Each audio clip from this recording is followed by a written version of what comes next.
और आइए अब अगले चैप्टर पर पढ़ते हैं जो है मार्केटिंग। आपका प्रोडक्ट तो रेडी है, मगर अब आप अपने प्रोडक्ट की डिमांड कैसे क्रिएट करेंगे? ये सिर्फ मार्केटिंग द्वारा ही किया जा सकता है।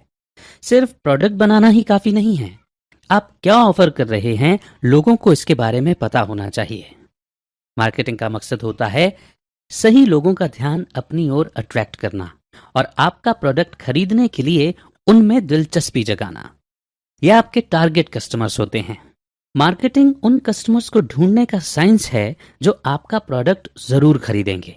जो बिजनेस सबसे तेज और कम पैसों को खर्च करके अपने टारगेट कस्टमर्स को अट्रैक्ट कर लेता है, उसे एक उम्दा और सक्सेसफुल बिजनेस कहा जा सकता है। आप जितने ज्यादा लोगों तक अपना प्रोडक्ट पहुंचा पाएंगे, आप उतने ज्यादा सक्सेसफुल होंगे। मार्केटिंग को अक्सर सेल्स समझने की गलती की जाती है। हम सब ने डायरेक्ट मार्केटिंग के बारे में सुना है। इसमें सेल्समैन स्पॉट पर कस्टमर्स को अपना प्रोडक्ट दिखाकर उसे खरीदने के लिए कन्विंस करता है। लेकिन आमतौर पर मार्केटिंग राइट कस्टमर्स का ध्यान अपनी ओर खींचने के बारे में है। तो वहीं सेल उसे कहा जाता है जब कस्टमर आपका प्रोडक्ट खरीद कर बदले में आपको पैसे देता है।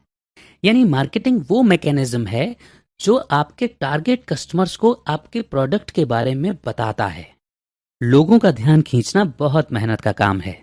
लोग अपनी डेली लाइफ में इतनी बिजी हैं कि हो सकता है कि उनका ध्यान आपके प्रोडक्ट पर न जाए। इसीलिए आपकी मार्केटिंग बहुत जबरदस्त और असरदार होनी चाहिए ताकि कस्टमर उसे नोटिस करने पर मजबूर हो जाए। अब सवाल यह है कि इसे किस तरह किया जा सकता है। पहला, मार्केटिंग राइट कस्टमर को अट्रैक्ट करने के लिए किया जाना चाहिए। मान लीजिए कि आप घर पर बना वेजिटेरियन खाना बेचना चाहते हैं, तो सोशल मीडिया पर वेजिटेरियन ऑडियंस को सर्च करें।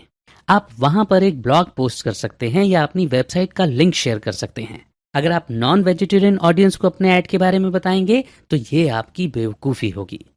दूसरा, आपकी मार्केटिंग कुछ हटकर होनी चाहिए। कुछ ऐसा जिसे देखकर उससे नजरें हटाना मुश्किल हो, जो कस्टमर में उस प्रोडक्ट के बारे में और जानने की इच्छा पैदा करे। जैसा कि इस एग्जाम्पल में जॉश कॉफमैन जब भी जॉगिंग पर जाते तो अपना वीब्रम 5 फिंगर शूज पहनते थे। वो जूते काफी यूनिक थे और आसानी से किसी का भी ध्यान अपनी ओर खींच लेते थे। रास्ते में लोग अक्सर जॉश को रोककर उनके जूतों के बारे में पूछा करते थे।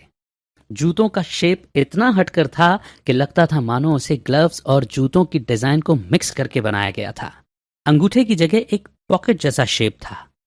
उनके सोल पतली रबर के थे जो रास्ते पर पड़े पत्थर और कांच से पैरों को सुरक्षित रखने का काम करते थे। इसे पहनने वाले के पैर बिल्कुल एक मेंढक के पैर जैसे लगते थे। उसकी डिजाइन इतनी अलग थी कि सबकी नजर उस पर पड़ ही जाती।